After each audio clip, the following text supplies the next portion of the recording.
강원 CBS 라디오 해피데이 김선일 목사의 반가운 오늘입니다. 들으신 첫 곡은 잔치 공동체가 부른 그의 집에 영원히 였고요. 매주 토요일 낮 12시 5분부터 우리 지역교회 목회자들 또 선교단체 지도자들 모시고 인터뷰 형식으로 진행하는 시간인데요. 오늘은 레헴 가정생활연구소 소장이신 도은미 목사님 나오셨습니다. 반갑습니다. 네, 안녕하세요, 목사님. 안녕하세요. 도 목사님은 오늘 이제 두 번째, 올해 들어서 이제 두 번째 모시는데요.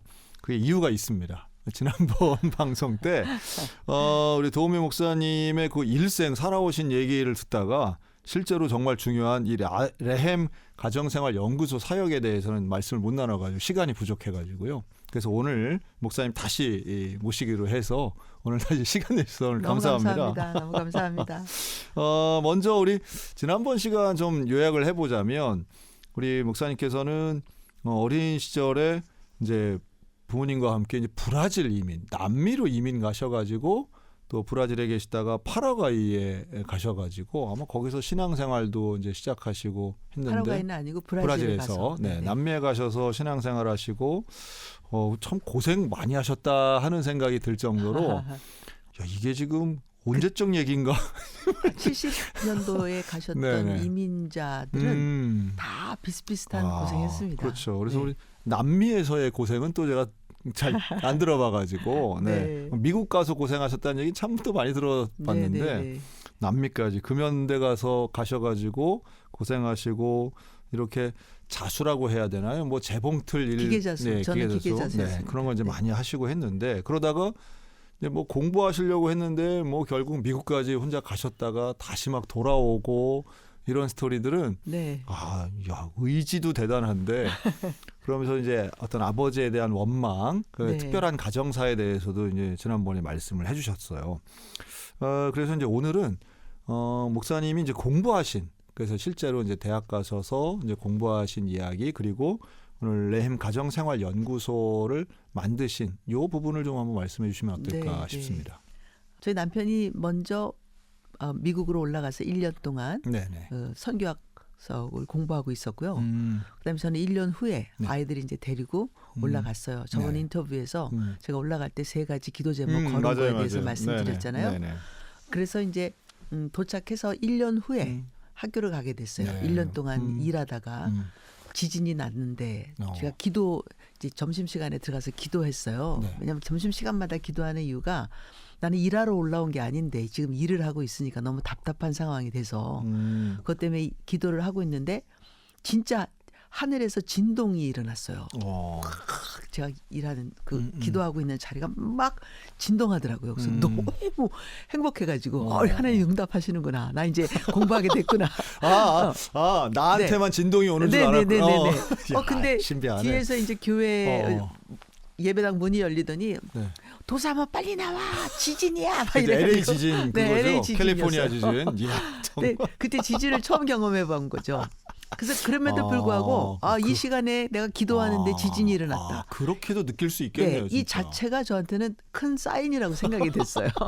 막 도로 막 갈라지고 고속도로 무너지던 그 캘리포니아 대지진. 네. 이제 사표를 냈습니다. 네네네. 직장에. 네, 직장에 이제 교회에서 일을 했는데 사표를 내고 이제 학교에 들어가게 됐는데 막상 학교에 들어가 보니까 남편이 공부를 하고 있으면 아내는 20%만 내면 공부를 할 수 있어요. 몰랐습니다.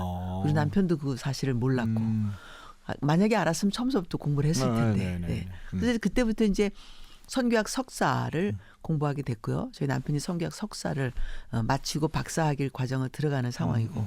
저는 이제 선교학 석사를 하게 됐고 선교학 석사를 마치고 그다음에 그 MSMFT라고 Marriage and Family Therapy라는 과목이 있어요. 그래서 스쿨 오브 사이콜로지에서 제가 풀로 나왔는데 스쿨 오브 사이콜로지에서 Marriage and Family Therapy라는 과목에 제가 이제 등록을 하게 되고 거기서 이제 공부를 하기 시작했죠. 네. 원래 클리니컬 사이콜로지가 있었는데 그거는 이제 우리 보통 병원에 가시면 정신외과, 정신과 의사가 되는 그런 쪽이었어요. 근데 저는 그것을 원하는 게 아니라 저는 가족이 굉장히 이해하고 싶었어요. 가족이라는 것을. 근데 패밀리, marriage and family therapy라는 게 있는 거예요. 이게 얼마나 감사한지. 그래서 이제 그것을 한국말로는 가족 치료학이라고 이야기하더라고요. 근데 원래 단어는 marriage 결혼, 그다음에 family 가족, 테라피니까 이제 치료가 되는 거예요.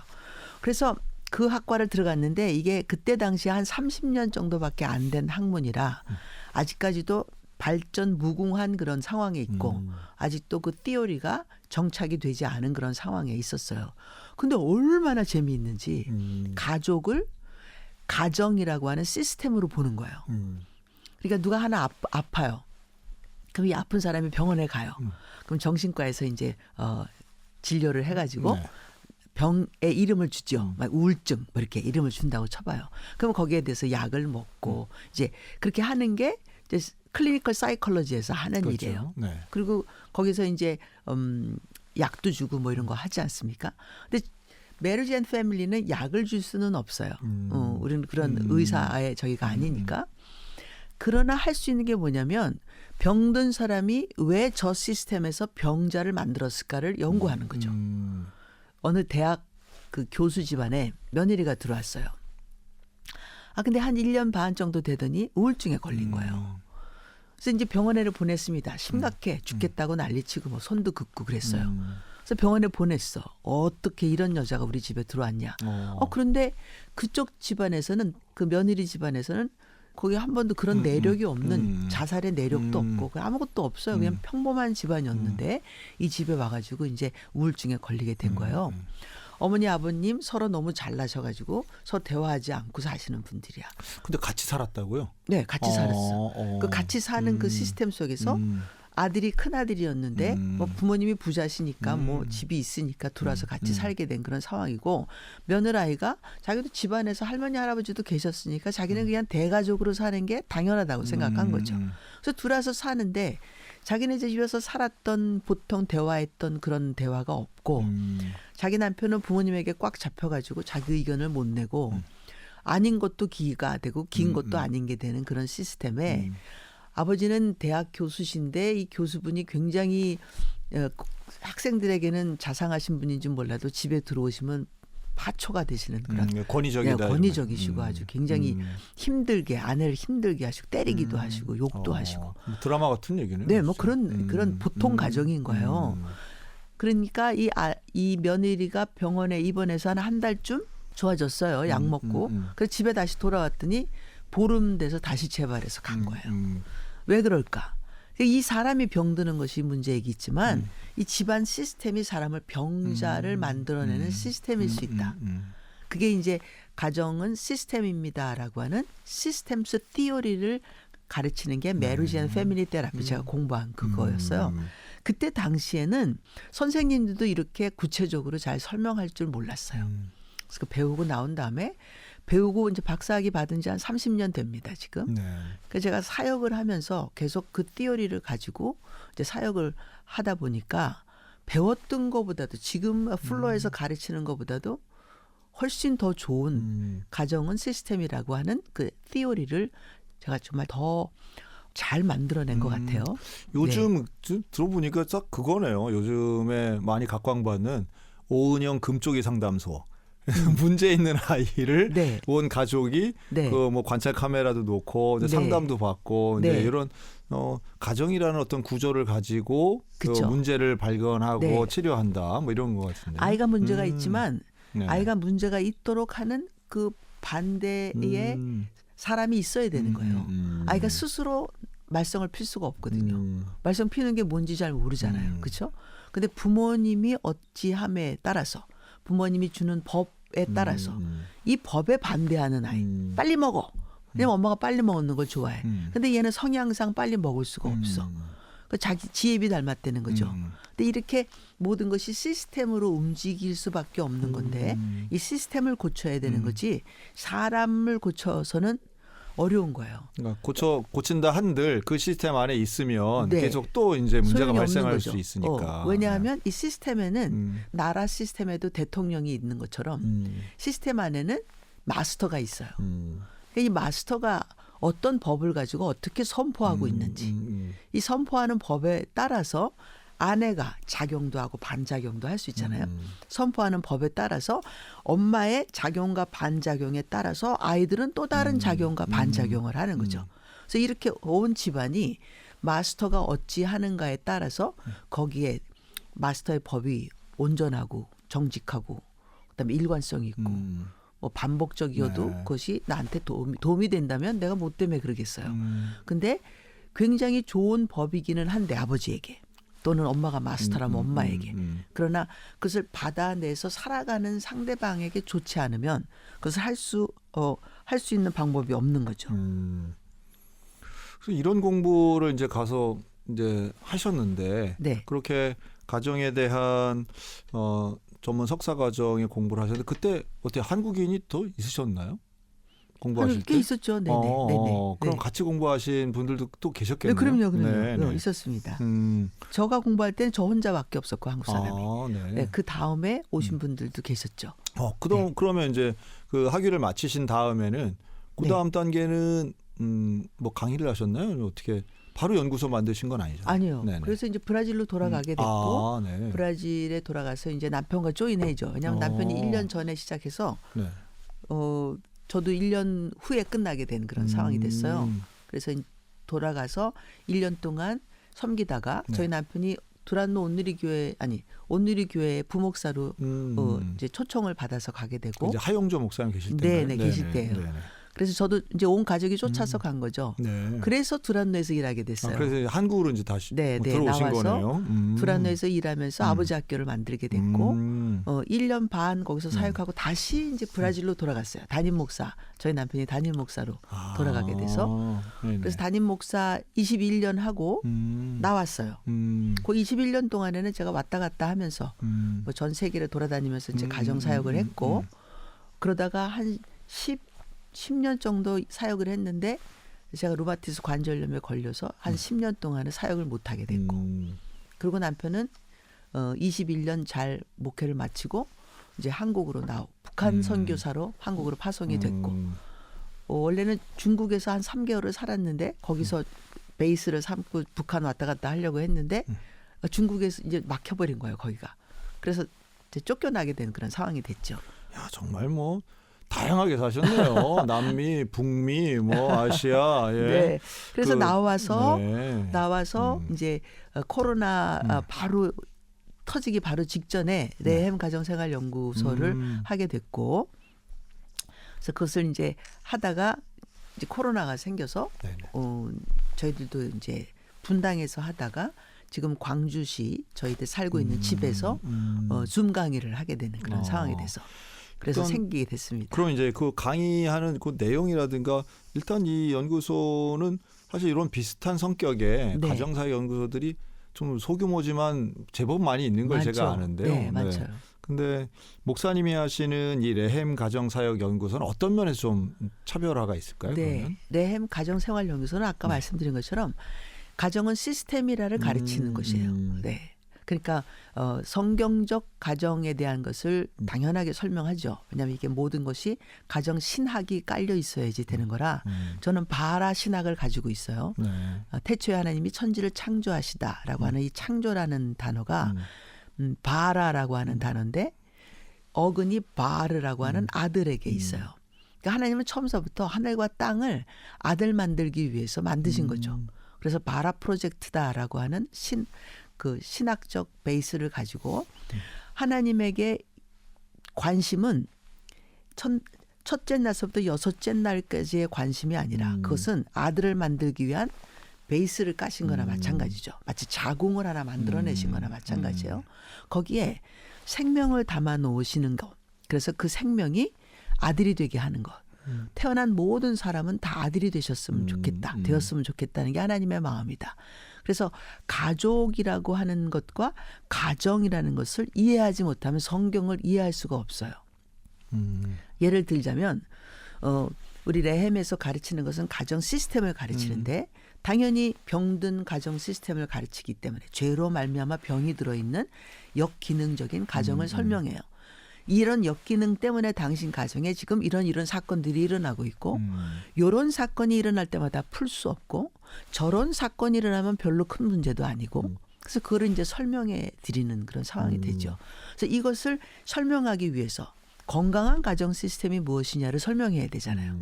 그러니까 하나님의 가정 시스템을 설명할 수밖에 없는 그런 상황이 돼서 이것은 6H라고 하는 6H는 저희 남편이 제가 레햄을 시작할 때 나에게 선물로 준 하나님의 언어인 거예요.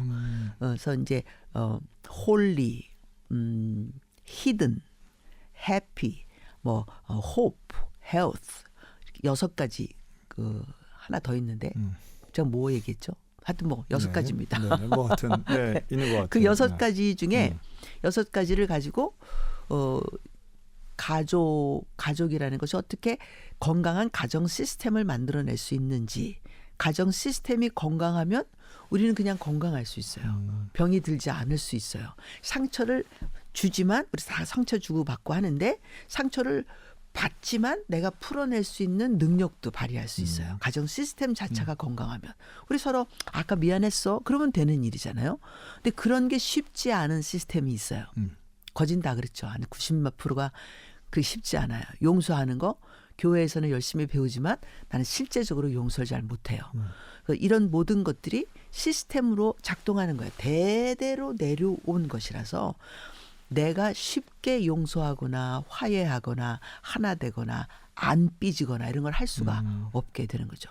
그것을 건강한 가정 시스템은 바라 프로젝트에서 설명을 하고 건강하지 않은 것은 지금 우리가 살고 있는 이 시스템은 가정해부학이라고 하는 제가 만든 이론을 통해서 시작해요. 그래서 24가지 과목을 가르칩니다. 특강 빼고 24가지가 아주 기본 과목이에요. 네. 그래서 기초 과정으로 6과목을 배우시고 그다음에 성장 과목으로 6과목, 심화 과목으로 6과목. 그래서 응용 과정으로 대화를 배워요. 대화. 그래서 대화 이 모든 과정이 대화 사역자를 양성하는 거예요. 왜 대화 사역자냐? 가정에서요. 대화만 할 줄 알면 그다음에 모든 것은 다 풀 수 있어요. 근데 사실 이제 이런 게 사실 교회 사역에서 늘 뭐랄까 고민되는 지점이 뭐냐면 요즘은 가정의 형태가 달라졌다고 생각들 그럼요. 많이 하잖아요. 그럼요. 특히나 이제 1인 가구가 뭐 훨씬 좀 많은 상황이고 또 제일 어려운 것 중에 하나는 이제 결혼을 안 하고 이제 소위 말하는 비혼주의도 이제 많은데 이렇게 결혼을 안 하는 사람들에게 있어서의 가정의 소중함을 가르친다는 건 어떤 의미가 있을까요? 그 사람은 홀로 산다는 거. 그렇죠. 1인이라는 네네. 자기가 아파트나 뭐 공간에 자기 혼자 산다고 가족이 아니지 않아요. 그 사람은 반드시 가족의 영향을 받고 있어요. 이렇게든 저렇게든 뭐 돈 벌어서 보태주든 얻어서 쓰든 관계를 하고 있는 그러니까 상황이에요. 동거를 안 하는 네. 그러나 이제 혈족이든 아니면 뭐 가까운 친구, 뭐 이웃까지도 가족의 범주 안에 집어넣는다면, 네네. 당연하게 교우도, 네, 네. 피로 섞이지 않은 가족이라도 만약 동거하는 상태라도 또는 연애하고 있는 그런 네네네. 상황이라도 누군가를 좋아한다든지 그렇지 않고 혼자만 아무것도 안 하고 있어도 그 사람은 뭐 부모 없이 태어난 고아여도 고아원들과의 그 관계가 있는 것처럼 가족 관계를 벗어나서 살 수 있는 사람이 아무도 없어요. 결혼을 안 한다는 것뿐이지. 그다음에 자식을 안 낳아서 자기가 그 다음 가족을 만들어내지 못했다는 것뿐이지. 네? 그러나 또 친구가 있다면 그것도 또 가족 관계나 마찬가지로 케어가 필요해요. 그렇죠? 친구가 관계하는데 케어 없이 친구가 되나요? 그렇죠. 안 되잖아요. 그래서 가족 관계는 내가 건강하게 살기 위해서 배워야 하는 기본적인 ABCD 같은 거예요. 안 배우면 홀로 사는 것도 어려워요.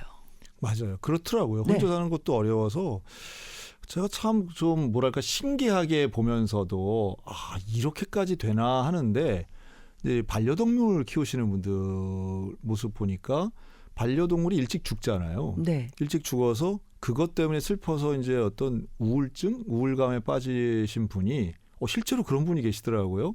다른 비슷한 반려동물을 이렇게 구입을 해서 걔랑 같이 동반 자살을 이렇게 하는 경우들을 보면서 의존성이 저렇게까지 높은가 그럼요. 하는 걸 보거든요. 오히려 사람은 그 의존성이 그렇게 크지 않아요. 응? 왜냐하면 사람은 저 사람이 나하고 다르다는 걸 알잖아요. 근데 반려동물들은 나하고 다르다는 것을 얘네들이 무슨 뭐 반항을 하겠어요. 뭘 하겠어요. 그렇죠? 밥이 나오는 게 거기니까. 그러니까 완전히 나를 좋아한다. 얘가 나를 따른다. 내 말이 진리다. 이렇게 사는 가족 관계가 되는 거예요. 그러니까 반려동물 자체가 바보가 된 상태예요. 자기 의견을 발휘할 수 없는 그런 의존적 상태가 된 상황이에요. 이게 건강한 거냐? 절대로 아닌 건 아시잖아요. 그렇죠. 그게 건강한 관계가 아닌데. 그러니까요. 건강한 관계가 아니어서 탈퇴를 했는데 가족 관계에서. 그렇죠. 사람은 가족 관계가 아닌 관계에서 살 수가 없어요. 없는 거야. 그러니까 동물이라도 데려다가 하여튼 새라도 키우든지 쥐라도 키우든지 뭘 해야 되는 거예요.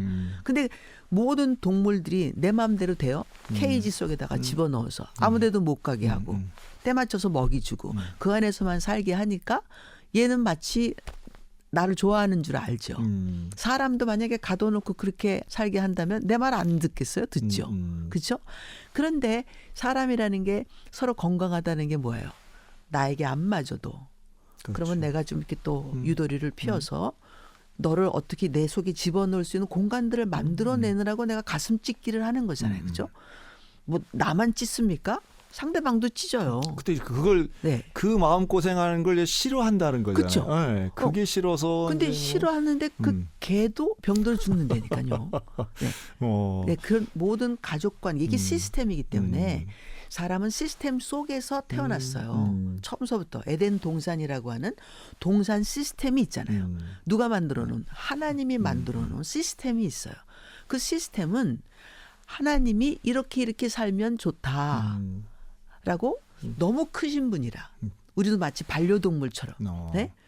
하나님이 시키는 대로 해야 되는데 재밌는 건 시키는 대로 하는 것으로 끝나는 게 아니라 안 시키는 걸 안 할 수도 있는 그렇죠. 능력도 갖고 있는 게 우리예요. 그 엄청난 하나님과의 관계에서도 뒤치다거리는 다 하나님이 우리 지금 다 뭐 똥 싸고 난리 쳤는데 하나님이 그 치우시느라고 아들까지 죽이시고 난리를 치시는 이유가 가족이기 때문에 그러시는 것처럼 우리도 상대방이 내가 나를 너무 힘들게 하고 가슴을 찢어도 내가 가슴 찢는 작업을 하는 동시에 상대방도 가슴은 안 찢더라도 또 옷이라도 찢어야 되는 그런 상황이 생기는 거죠.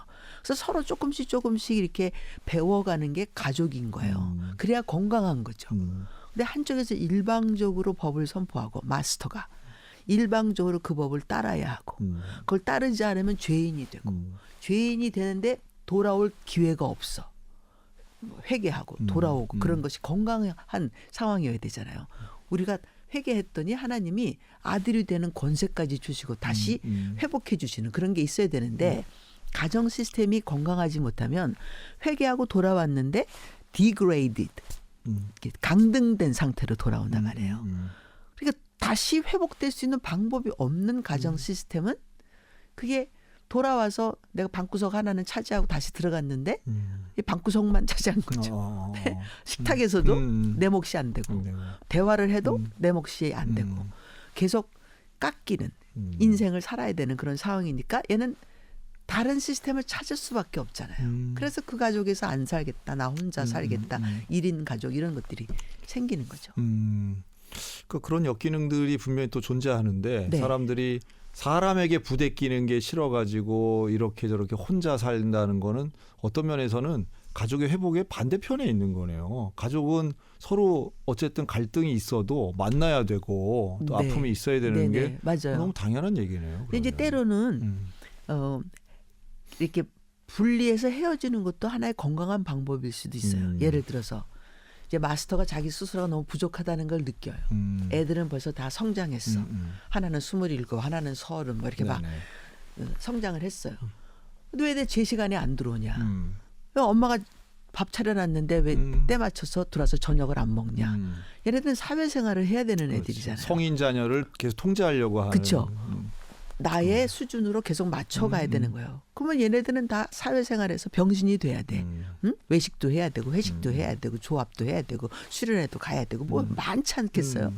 그런데 그렇게 하지 못하도록 시스템을 만들어버린 이 엄마는 오히려 아이들을 떼서 내어 보내주는 게 더 좋은 방법일 수 있어요. 그리고 예를 들어서 야, 일주일에 한 번 또는 한 달에 한 번 엄마하고 밥 먹는 시간을 만들자. 응? 매일 안 와도 돼. 일주일에 한 번 우리 같이 너희들도 집밥 한 번씩 먹고 싶지 않겠니? 응? 아 싫어요. 엄마 일주일에 한 번 너무 바빠요. 그럼 보름에 한 번씩 해. 응? 이거 엄마가 요구이기도 하지만 희망사항이기도 하고 이거 엄마가 니들 보고 싶어서 그렇지 않니? 그러니까 내가 중간에 전화 안 할 테니까 2주에 한 번씩은 만나자. 뭐 이렇게 만나서 엄마가 있고 자녀가 있고 같이 이렇게 이런 게 이렇게 건강함을 뭐라 그럴까 유지할 수 있는 방법들은 있죠. 그러니까 꼭 혼자 사는 게 병이다고 할 수도 없고 같이 사는 게 건강하다고 할 수도 없어요. 그렇죠. 제가 아는 자매 하나를 네. 미국으로 보냈어요. 왜냐면 아버지가 맨날 때려.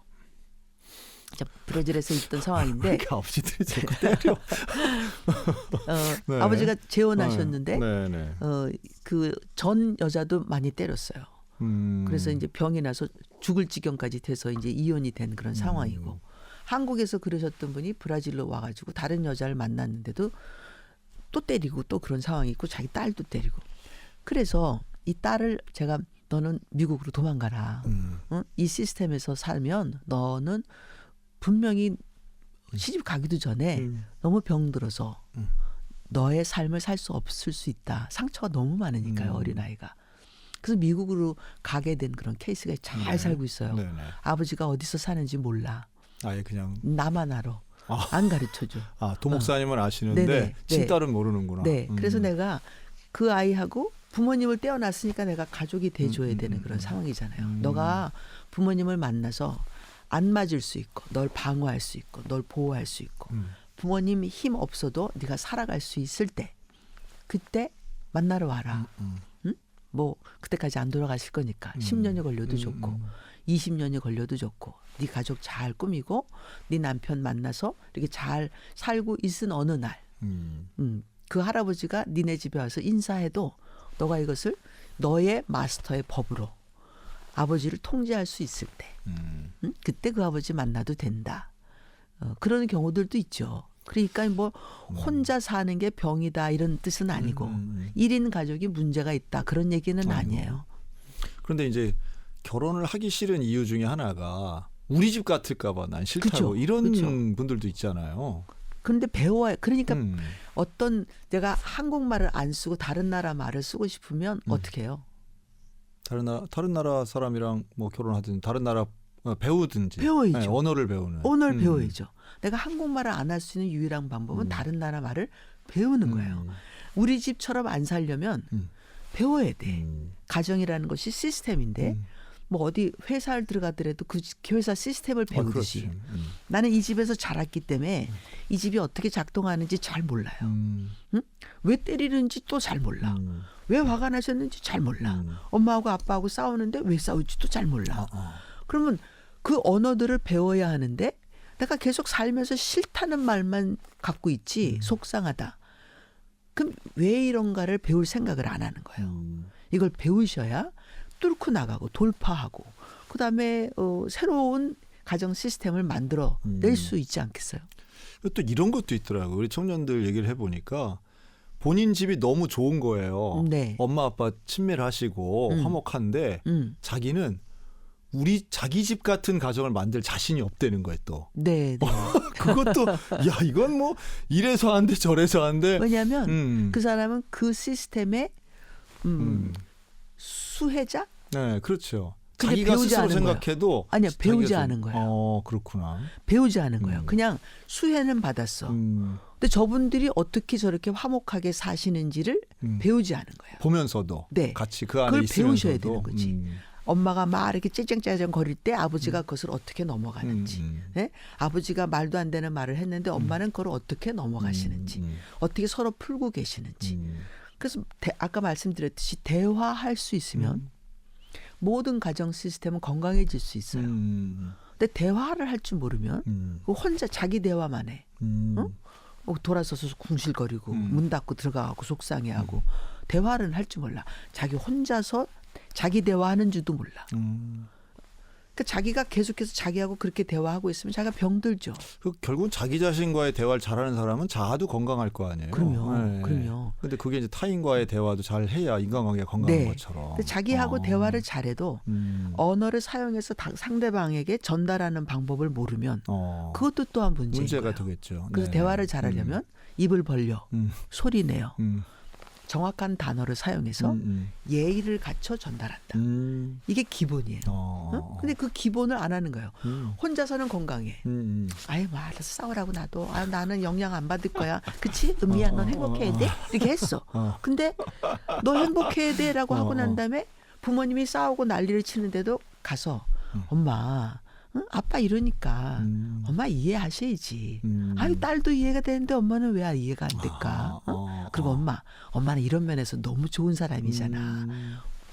말로 표현해서 상대방을 해결해주고 세워줄 수 있는 그런 언어가 있어야 자기 대화를 암만 잘해도 소용이 없어요. 예를 들어서 네네. 어떤 상황이 너무 복잡해. 그럴 때는 유머도 필요해요. 아 그럼요 필요하죠. 네. 뭐 아무 상관없는 어떤 말로 그냥 픽 한 번만 웃어도 이게 대화의 힘이잖아요. 네. 넌 지금 이 상황에서 그런 말이 나오냐라고 야단을 맞을지언정 엄마 그래도 그렇게 얘기하니까 엄마 입이 좀 찢어지지 않았어? 응? 그 아까까까까 한번 웃으면 이게 대화의 능력이라 같은 거예요. 그러니까 뭐 아무 상관없는 어떤 얘기라도 이야기를 하나 해서 분위기를 쇄신시키고 하는 거죠. 지금 우리 한국이 너무 지금 어렵지 않습니까? 네? 이럴 때일수록 우리는요 시스템이 지금 두 개로 갈라진 시스템에서 우리 뭐 이게 지금 갈라진 것도 아닙니다. 우리 한국이 분열의 영이요 꽉 장악하고 있는 나라예요. 이 대대로 내려오는 영이 뭐냐? 간음도 있고 뭐도 있고 다 있겠지만 분열시키는 영이 당파 만드는 영. 응? 뭐 옛날서부터 얼마나 대단했습니까? 우리 한국만 그런 게 아니에요. 그게 지금까지 이거 일하고 있는 거예요. 미국도 그런 것 같아요. 네, 당연하죠. 미국은 분열의 영보다 더 강한 게 폭력의 영이죠. 그래서 무기를 풀면 다들 자유로워질 거라고 생각했는데 애들이 총싸움을 하고 있는 그런 상황이 되지 않아요? 어느 나라는 브라질 음란의 영이 훨씬 더 강합니다. 그 어떤 영보다도. 그러니까 각 지역마다 뭐가 붙잡고 있어요. 우리나라 술, 담, 뭐 이런 거 엄청나죠. 그런데 이 모든 것이 다 분열시키는 영들이에요. 응? 그러므로 가족이 왜 이렇게 예수 믿는 사람들이 예수 안 믿는 사람들과 이혼율이 더 높아. 왜 그럴까요? 이혼의 영이 세서? 그건 아니에요. 이게 분열의 영 때문에 그러는 거야. 술을 먹는 것도 분열로 가고 돈 버는 것도 분열로 가고 담배 피는 것도 분열로 가고 하여튼 다 분열로 가. 분열시키기 위한 당파 짓고 지금도 우리나라가 이 당파 싸움 때문에 어려운 거잖아요. 이게 시스템이거든요. 당파 싸움을 없애려면 이제 가정 생활. 이게 시스템이에요. 시스템. 네. 그래서 엄마 가정 생활 연구를 네. 잘해야 되는데. 엄마파, 아빠파 이게 다 시스템이에요. 가정의 시스템을 공부하시면 나라가 어떻게 돌아가는지도 알게 됩니다. 그러면 일단 목사님이 지금까지 이제 많은 분들 상담도 하고 하셨을 텐데 다양한 사례가 있을 것 같거든요. 있죠. 네. 아 근데 이제 또 하나 이제 이런 사례들 중에 그래도 우리가 뭐 다른 건 다 좀 수용하더라도 우리 한국 교회가 이제 동성애만큼은 또 수용하기 좀 어려운 면이 있잖아요. 그렇죠. 그런 면 있죠. 그러니까 이제 왜냐하면 그런 동성애와 동성 커플이 결국 가정의 가치관을 해친다고들 우리는 생각하니까. 그럼요. 그런 부분에서는 어떻게 좀 지도를 할 수 있을까요? 이게 예전에는 동성애가 죄다 그랬잖아요. 그다음에는 동성애가 병이다. 거기까지 했었죠. 네네. 지금은 동성애는 정상이다. 이렇게 옵션이다. 성적 옵션이다. 이렇게 이야기를 하고 있어요. 이것이 또 어떻게 변화할지 잘 모르지만 성경의 말세를 우리가 한번 보죠. 어디서 보냐면 소돔과 고모라에서 말세를 한번 우리가 봐요. 당연하게 홍수를 통해서도 노아의 홍수를 통해서도 말세를 한번 봤죠. 에덴 동산의 말세도 한번 봤어요. 우리는 계속해서 말세를 한 번씩 보고 왔습니다. 근데 세상의 말세, 에덴 동산의 말세, 그다음에 뭐 노아의 홍수의 말세, 악이 편만했다. 그렇게 이야기를 하고 계시는데 실질적으로 그것이 무슨 악이었는지는 안 써 있어요. 근데 그것이 예화로 한번 써 있는 것이 소돔과 고모라예요. 마지막에 도둑놈이 많았다. 뭐 간음이 많았다. 그런 얘기 안 써 있어요. 뭐가 써 있나요? 남자가 남자를. 그렇죠. 네. 이 마지막 말세의 시그널 같은 거죠. 그렇죠? 하나님이 그렇게 가르쳐 주신 거예요, 우리에게. 그래서 하나님이 가족을 만드시기 위해서 이렇게 바라 프로젝트가 시작이 돼서 창조 프로젝트가 시작이 된 거고 첫째, 둘째, 셋째, 넷째, 다섯, 여섯째 날까지가 하나님이 세상의 모든 물질 시스템을 만드신 거잖아요. 사람까지도 물질로 만들어졌어요. 그럼 한번 물어볼게요. 에덴 동산에 아담을 첫 아담이라 그래요. 왜 그 사람이 첫 아담이에요? 인류의 대표성을 가지고 있으니까 그런 거 아닌가요? 대표성이겠죠. 네네. 그러니까 에덴 동산에 데리고 들어온 사람이 이 사람이 첫이에요. 그 에덴 동산은 하나님이 살고 계시는 동산이라 24시간 365일이라고 하는 세상 시간 시스템이 작동하지 않는 곳이죠. 그렇게 얘기해도 이해가 되고 계시죠? 이게 목사님이라서 확실히 너무 다르십니다. 근데 하나님이 영원에 계신 하나님이 영원을 탈 영원에서 지금 입세상 하신 상황이잖아요. 그럼 여기가 세상일까요? 영원일까요? 에덴 동산이. 에덴 동산 영원이죠. 우리는 그렇게 생각하고 알고 있잖아요. 말로 이렇게 안 해서 그렇지. 그러면 영원이라는 이 사람이 아담이 세상의 여섯째 날 세상에서 살다가 하나님이 그를 데리고 이끌어 에덴 동산에 두사 이렇게 했기 때문에 세상에는 다른 아담들도 많았겠죠. 사람이라고 하는 존재가. 그래서 에덴 동산에서 죄짓고 쫓겨났더니 가인이 하는 말 나를 해치는 사람들이 있으면 어떡합니까? 라고 세상에 사람이 있었다는 얘기를 하잖아요. 그러니까 처음으로 데리고 들어와서 에덴 동산에서 영원을 경험한 첫사람이죠. 영원을 알게 된 하나님을 안 첫사람. 하나님과 같이 살고 있어. 이게 놀라운 사실은 여기에서 쫓겨났을 때 어디로 쫓겨났을 거라고 생각하세요? 그 세상이죠. 그 세상이 뭘까요? 저는 여섯째 날이라고 생각해요. 그래서 1, 2, 3, 4, 5, 6까지 세상 시스템을 만드신 그 일하는 시스템으로 간 거예요. 하나님이 일을 마치시고라고 한 것이 일곱째 날 일을 마치시고 일을 하는 시스템이 여섯째 날까지죠. 그러니까 우리는 여섯째 날 일하는 시스템 속에 지금 들어와 있는 거죠. 죄를 지어서. 그런데 이 세상이 말세를 만나면 이게 우리는 이제 말세를 향해서 가고 있고 계속해서 하나님이 말세의 징조들을 우리에게 보여주고 오셨어요. 이렇게 해서 망한다. 이렇게 해서 망한다. 이렇게 해서 망한다. 그리고 모든 부자된 나라들은 다 망했어요. 왜 망했을까요? 결국 지금 요 맥락에서 본다면 이제 음란한 문화 때문에 망하는 거네요. 네네. 음란하다고 해서 남자가 여자를 음란 짓을 했다고 망하지 않아요. 그럼 이제 동성애로 자연히 넘어가는 거네요. 자, 특별한 동성애가 있어야 돼요. 성소수자들은 동성애로만 끝나지 않아요. 성소수자는 동성애입니까? 아니요. 수간도 성소수자예요. 네? 동물과 관계하는 자들. 그리고 페도필리아, 어린 아이들을 상관하는 자. 걔네들도 성소수자들이에요. 그러면 얘네들은 다 놔둬요? 다 동성애 애만 지금 우리가 뭐라고 얘기하는데 이게 성소수자라는 단어를 사용하고 있으면 모든 종류의 성쾌락을 성을 원하는 다른 타입의 모든 것을 다 허락해야 된다는 거예요. 그 우리 자녀들 성소수자들 중에서 남자 아이들을 좋아하는 사람, 여자 아이들을 좋아하는 사람들이 따로 있는데 우리 자녀들을 그 사람들에게 내놔 줘야 돼. 이게 성소수자라는 단어만 사용하는 게 아니. 성소수자를 동성애로만 보셔서는 안 되는 거예요. 이건 나의 개인의 인권입니다. 개인의 인권은요. 관계의 인권이 먼저예요. 관계 속에서도 인권이 있어요. 남편과 아내가 결혼을 했어. 이 남편이 관계의 인권을 존중해 줘야 그래야 자기가 이탈 안 하고 아내도 이탈을 안 하는 거예요. 사람이 사람의 관계의 인권을 존중해 줘야 돼. 그러니까 그 그룹의 인권을 존중하고 그 가족의 인권을 존중하고 그 나라의 인권을 존중해야 되는 거예요. 근데 성소수자 그 사람들 때문에 인권 전체 관계의 인권은 무너뜨리고 그 사람들만 괜찮다. 이건 표받기 위해서 그러는 거지.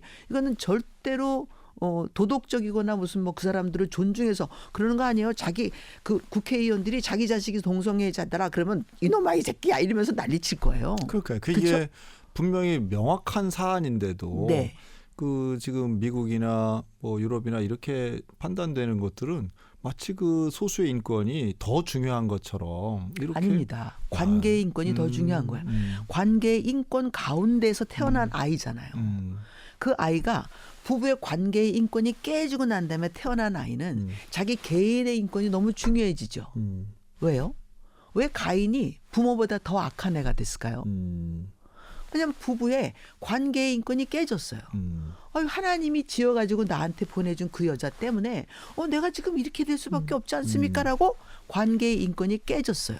하나님과의 관계의 인권도 깨지고 부부의 관계의 인권이 깨진 다음에 태어난 아이가 가인이에요. 걔는 자기 동생 쳐 죽여도 자기가 잘못했다는 생각이 없는 애예요. 그렇죠? 그 걔만 잘못했어요? 가인만? 아니에요. 개인의 인권을 주장할 수밖에 없어. 너는 땅에서 유리하면서 다닐 것이다 그랬더니 땅에서 유리하면서 다니다라고 하는 하나님, 그 말하는 하나님에게 손가락질하는 애야. 응? 그래서 했어요? 안 했어요? 땅에서 유리했어요? 안 했잖아요. 엎어지면 코 닿을 땅, 노땅에서 자기 자식의 이름으로 성을 짓고 살았잖아요. 대놓고 반항했잖아요. 그렇죠? 그 반항하면서 만약에 자기가 잘못했다는 생각이 들었으면 하나님 잘못했습니다 했을 텐데 아니었어요. 네? 그 가인의 6번째 6대가 흘러가서 라멕이 나오더니 이 라멕이 하는 말, 야, 우리 집안에 내려오는 말이 우리 조상 아담에게 잘못한 사람이 있으면 7배나 벌을 더 준다 그랬대. 하나님이 야, 나는 그 가인보다 내가 훨씬 더 대단한 조상이야, 내가. 난 사람 얼마나 많이 죽였는 줄 알아? 그러니까 말이야, 날 해치는 놈들은 77배야. 이렇게 얘기하는 신화가, 이야기가 엉뚱하게 변질돼 가지고 자기 유익적인 방법으로 오는 것이 이게 시스템 속에서 일어나는 일들이죠. 네? 그래서 우리는 제가 이번에 가르쳤던 것이 신화에 대한 이야기인데, 집안에서 내려오는 어떤 세대에 이혼을 했어. 그 세대에 이혼을 하면 그거는 사연이에요. 안 풀렸어. 이게 다음 세대로 내려와서 누군가가 또 이혼을 하면 이게 신화가 돼. 이혼 신화가 생겨요. 그래서 어떤 신화로 만들어지냐면, 다른 건 몰라. 그런데 맞으면서 사는 건 안 돼. 맞으면서 살다가 엄마가 이혼을 한 그런 케이스면 그게 마치 정당화되어서 신화를 만들어내는 거예요. 반복되면 원리가 되는 거랑 같은 거죠. 그렇죠. 반복되면 원리가 되는 거예요. 그리고 일관성 있게 반복하면 진리가 돼요.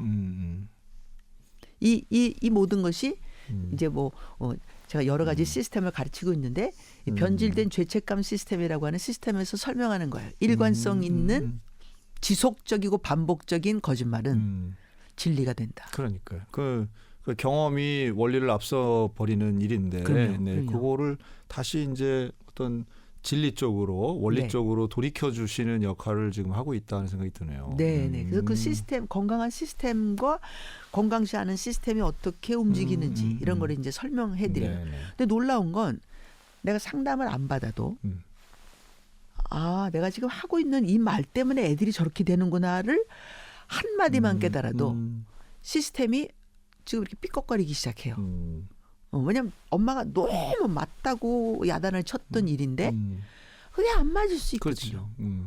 그리고 그 말 때문에 아이들이 이렇게, 얘는 내가 무서워가지고 쩔쩔매고 있는데 얘는 엄마를 안 무서워하니까 이 안 무서워하는 애를 막 야단치고 그랬는데 얘는 점점 더 강해지고 얘는 점점점 쭈그러들고 엄마는 얘는 핸들하기 쉬운 애가 됐는데 얘는 핸들이 안 되니까 엄마가 더 난리를 쳐야 되는 그런 상황이 되고 시스템은 악화되고 이런 일들이 벌어지는 거죠. 목사님께서 지금 이 레헴 가정생활연구소의 그런 강의, 교육 프로그램, 또 갖고 계시는 기본적인 신학적 틀을 말씀하시는데, 가정이 시스템으로 움직여야 된다. 그리고 그 시스템이 무너진 것을 다시 회복시켜야 된다. 이 말씀 계속 해주셨는데요. 일단 2부에서는 레헴 가정생활연구소의 커리큘럼이라고 해야 될까요? 교육도 좀 한번 소개를 해 주시죠. 네. 저희들은 4학기로 나눠져 있어요. 그래서 2년 동안 공부하시게 돼 있어요. 당연히 방학도 2달씩, 석 달씩 있어 양쪽에 있습니다. 그럼 이게 다 온라인으로 지금 온라인으로 하고 있고요. 화요일 날, 목요일 날 8시서부터 시작해서 한 1시간 반 정도 좀 일찍 끝내드리려고 애쓰고 있습니다. 전에는 2시간 넘게씩 했는데. 제가 보니까 목사님 강의 일단 하면 뭐 시간 상관없이 할 것 같은데요. 제가 네, 막 이제 말이 많아요. 한번 열받으면 네, 뭐 네. 그냥 쭉 가지고 가실 것 같은데. 하고 싶은 말도 많고 네, 들려드리고 네. 싶은 예화도 많고 그래서 시간이 많이 지나가긴 하는데 네. 어떻게든지 이론을 전달해드리고 그다음에 이제 거기 들어와 계시는 분들 실질적인 상황들을 해결해 드리려고 애를 쓰고 있어요. 남의 예화는 아무 소용이 없어요. 그렇죠. 자기 문제를 풀어가는 게 가장 중요하니까. 그래서 그렇게 해서 한 1시간 반 정도 전달을 하고 있고 이게 4학기 과정이라서 네. 첫째가 이제 기초 단계 그래서 가정 해부학을 배워요. 가정 해부학. 네. 가정이 왜 네. 해부를 당하냐면 죽은 가정이라 해부 당합니다. 아이고야. 네, 원래는 가정이 살아 있어야 되기 때문에 가정 생체학 뭐 이렇게 해야지 맞는 거죠. 근데 죽은 가정이라 가정 해부학. 그래서 죽은 가정이 어떻게 움직이는지, 시체가 어떻게 썩고 있는지 이런 거 이제 보여드리는 거예요. 오장육부를 설명하는데 이 오장육부 설명하는 것이 가정은 시스템입니다. 그래서 가정 해부학으로 시작해서 가정 시스템을 알려드리고 감정 시스템을 알려드리는 게 이게 첫 번째 기초 과정이에요. 이게 왜 중요하냐면 가정 해부학에서 가장 중요하게 생각하는 게 사연이라고 하는 단어예요. 처음에 제가 한국에 와서 두란노에서 일할 때 상처라는 단어를 굉장히 많이 사용했어요. 와서 상처 해봤더니 이 상처라는 말을 쓰면 상대방이 조금 디펜스 메커니즘이 올라와요. 자기 스스로를 보호하려고 그래요. 아, 난 상처 없어요. 이렇게. 네? 그래, 그렇네요. 상처 많다기보다 사연 많다가 훨씬 좀, 네, 부드럽죠. 좀 괜찮은 표현이네요. 네, 그래서 한국 사람에게는 마음이 열리네. 사연이라는 단어가 훨씬 좋아요. 사연은 마치 모든 사람이 다 갖고 있는 거이기 때문에 갖고 있어도 되는 것처럼 네, 느껴지네. 네, 그렇게 느껴져요. 그리고 네, 한국에서 아니 전 세계에서 딱 한 명만 사연이 없는 사람이 하나 있어요. 한국에 그래요? 있어요. 그래요? 노사연. 아, 주야. 배꼽이 빠지겠네. 배꼽 빠지겠네요. 맞아요. 자, 그래 하여튼 사연이 네네. 중요한 단어예요. 가정 해부학에서 가장 중요하게 생각하는 게 사연. 근데 이 사연이라는 게 자기의 주제 감정이 쫓아다녀요.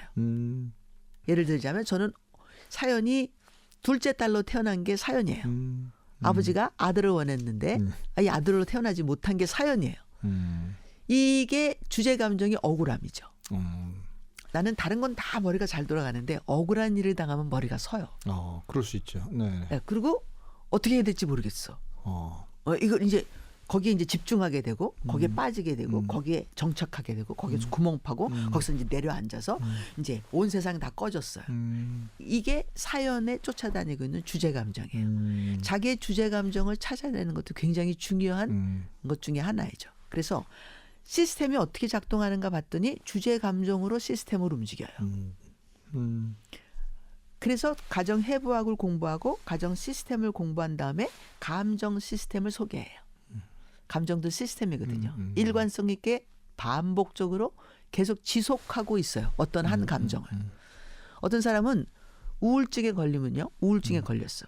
왜냐하면 우울을 연습해. 스스로가? 네. 다른 감정은 사용하지 않아요. 그리고 자기가 어떤 사람인 거를 드러낼 수 있는 좋은 방법. 그렇죠. 예. 그럴 때야 교회에서 특히나 그러면 막 큰일 난 것처럼 막 기도해주고 그렇죠. 그거에 좀 어텐션을 받게 되잖아요. 맞아요. 어텐션. 네네네. 자, 그래서 이런 주제 감정을 쫓아온다는 사연과 주제 감정이 어떻게 시스템을 만들어내고 그래서 어떤 마스터가 되는지 설명하고 마스터가 있으면 그 마스터 옆에 보이지 않는 은밀한 마스터가 항상 있어요. 이 시스템을 깨고 싶은 마스터가 항상 있어요. 그게 아내든지 남편이든지 자식이든지 시어머니가 마스터면 마스터에 뭘 깨고 싶은 며느리가 붙는 거하고 비슷한 뭔가 상황이 맞서는 존재가 있어요. 네. 드러나지는 않지만 처음에는 안 드러나지만 나중엔 드러냅니다. 그래서 이렇게 시스템을 공부하시고 난 다음에 이것이 왜 이러는가 맨 뒤에 깔려 있는 게 감정이다. 그래서 저는 인생에 제일 중요한 게 감정풀이, 나의 억울한 감정을 푸는 거예요. 그렇죠? 그래서 이제 감정 시스템까지 공부하는 게 1단계 기초입니다. 그래서 2단계에는 성장 과정이라고 해서 사람이 태어나서 어떻게 성장 단계를 지나가는지를 가르쳐 드리고 이 성장 단계를 지나가면서 그 사람이 어떻게 어려움을 극복하지 못하고 계속해서 발버둥 치고 그 자리에 서 있는지 왜 서 있는지 그것을 1단계에서 그 기초로 공부하지 않았으면 여기에서 할 수 있는 방법이 없어요. 그래서 당신이 가지고 있는 사연이 시스템을 만들어서 감정이 지금 주인이 돼서 움직이고 있다. 이것을 성장 단계에서 계속 짚어드리고 그다음에 성장 단계가 3가지 주된 감정이 있어요. 불신. 그다음에 감정이 수치감.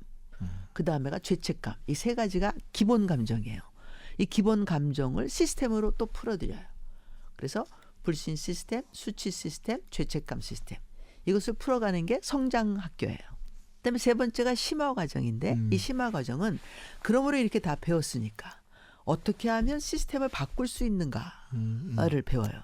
그래서 시스템을 바꾸기 위해서 세 사람 학교부터 시작해서 언어 부흥 학교 뭐 이런 학교들이 계속해서 이제 그 시스템을 바꾸는 언어를 어떻게 바꾸는지 시어머니가 저렇게 얘기할 때 나는 이렇게 응답했었는데 이 시스템을 바꾸려면 어떻게 응답하면 이 어머니가 그 말을 더 이상 안 할 수밖에 없게 되는지 그런 거 이제 실질적으로 들어와 있는 사람들의 예화를 통해서 언어 바꾸는 작업을 해드리죠. 그게 심화 과정.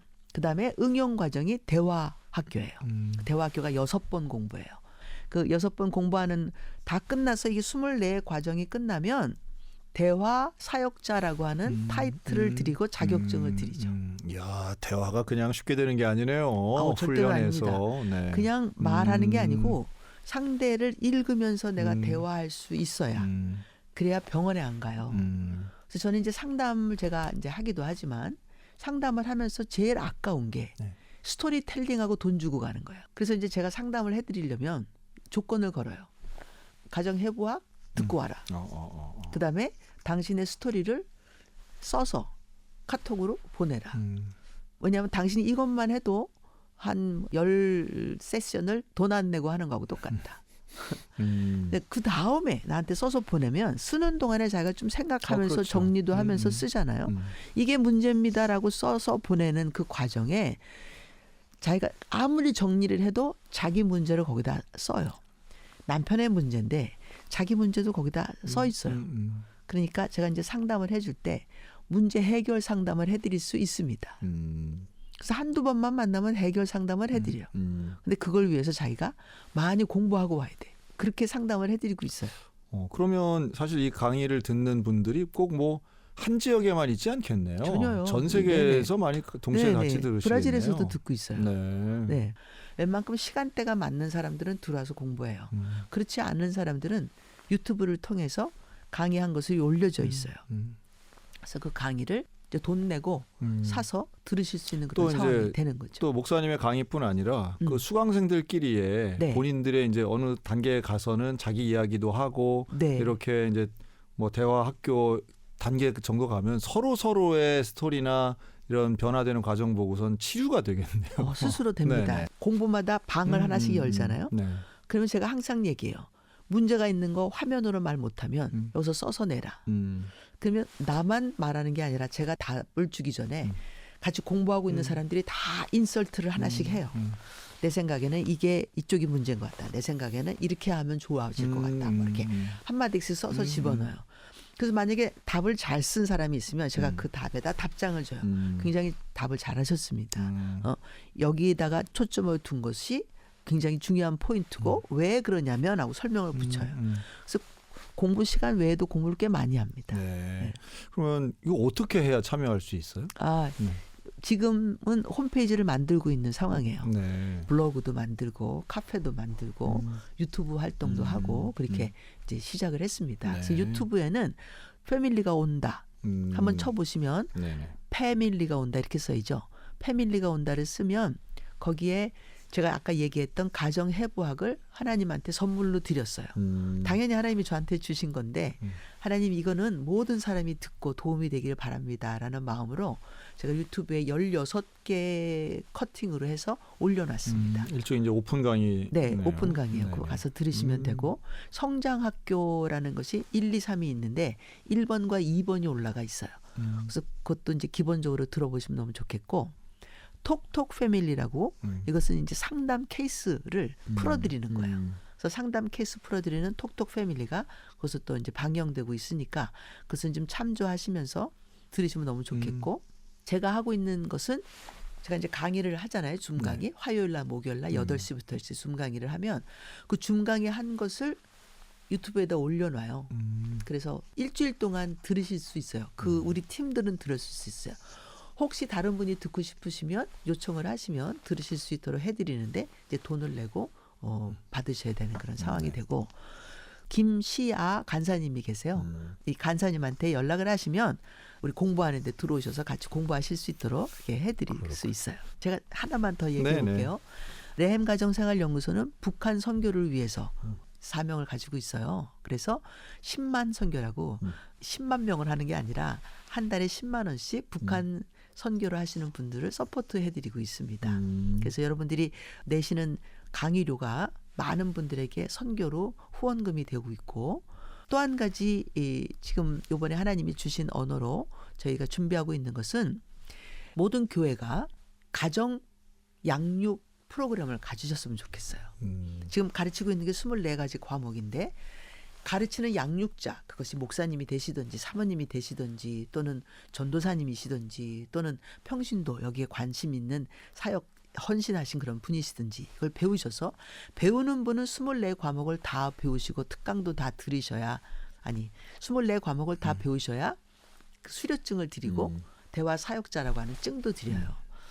강의도 있고 교재도 있고 나눔지도 있고 하니까 그걸 가지고 서로 이렇게 나누시면 제자 양육의 플러스 가정 안에서 이 제자 양육 받으신 것을 풀어낼 수 있는 그런 좋은 일이 될 것 같고 그걸 어떻게 했으면 좋겠는가. 만약에 목사님들이 이것을 가져가셔서 가정 양육을 하시고 싶으신 분이 계시면 당신이 공부하시고 난 다음에 레헴 가정생활연구소를 서포트하시는 후원하시는 후원금을 조금씩 보내주시면 돼요. 뭐 10만 원도 좋고 아유 우리 교회는 사람이 없어서 10만 원 못 보냅니다. 그럼 만 원도 좋고 그거는 사정에 따라서 저희들이 도와드릴 수 있으니까 제가 지금 사역을 하는 이유 중에 하나는 아프고 난 다음에 하나 깨달은 건 내가 아프기 전에는 우리 자녀들 학교 보내고 이제 먹고 살고 뭐 교회에서 주는 돈이 얼마 없으니까 먹고 살고 뭐 이렇게 하느라고 열심히 돈 벌러 다녔어요. 하나님이 퍼즈 하셨어요. 저한테. 그렇다고 해서 제가 돈을 밝힌 건 아니지만 때로는 좀 더 주시면 좋겠다 이런 마음도 있었어요. 근데 지금은 저희 남편하고 저하고 아보트 학교가 시니어를 위한 할아버지 할머니를 위한 아보트 학교라고 사안조상 학교 제가 저번에 왔을 때 잠깐 말씀드렸는데 사안조상 학교를 하고 있어요. 거기서 제가 얘기합니다. 이제 나는 애들 다 출가시켰고 얘네들 각자 알아서 손주 손녀가 6명이에요. 다 알아서 잘 살고 있으니까 뭐 경제적으로 잘 산다는 거 아니에요. 그냥 자기네들이 자기네 삶을 살고 있으니까 여보 우리가 당신하고 나하고 혹시 돈이 없으면 라면 먹자. 응? 라면 먹다가 돈이 없으면 우리 굶자. 아니 금식기도 하자. 금식기도 40일 하다가 죽으면 감사한 거 아니냐. 이렇게 하고 살고 있어요. 그래서 이게 경제적인 것이 지금 이제 아버지들 어머니들한테는 이렇게 말할 수 없어요. 그러나 할아버지 할머니들한테는 말할 수 있어요.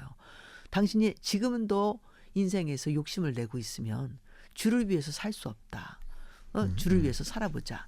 그래서 저희 남편과 그렇게 살고 있기 때문에 이 레헴 가정생활연구소에서 하는 모든 사역들이 교회를 돕고 또 성도들을 돕고 제가 상담비도 뭐 진짜 뭐 낼 수 있는 사람들은 받지만 그렇지 않은 사람들은 다 공짜로 해드리고 있어요. 그렇다고 공짜로 해달라고 하시진 말고. 그러니까 이게 레헴 가정생활연구소가 내가 먹고 살기 위해서 하는 일이 아니라 정말 한국에 있는 또 외국에 있는 많은 한국인들과 또 외국 사람들까지 이게 다 전달이 돼서 가정해부학은 유일하게 전 세계에서 한국 사람이 만든 가정학이에요. 굉장히 귀히 여겨야 됩니다. 옛날에 김창옥 씨나 또 김미경 씨나 이런 분들도 모국어라는 단어를 사용해요. 모국어, 개인 모국어. 이거 내가 만든 2000년도에 내가 만든 언어이기 때문에 그거 갖다가 쓰셨는데 얼마나 감사합니까? 그러나 제가 설명하는 것처럼 설명할 수 없어요.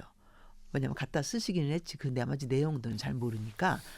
그러므로 혹시 관심이 있으신 교육자들이나 또 가정사역에 관심이 있으신 분들 촉을 좀 세우시고 레헴 가정생활연구소에서 제공할 수 있는 모든 인포메이션들을 좀 다 가져다가 사용하실 수 있으면 너무 좋겠습니다. 네, 감사합니다. 지금까지 우리 레헴 가정생활연구소 우리 도은미 목사님과 오늘 말씀 나눴습니다. 오늘 나와주셔서 감사합니다. 너무 감사합니다. 네. 감사합니다. 네. 감사합니다. 네. 감사합니다. 감사합니다.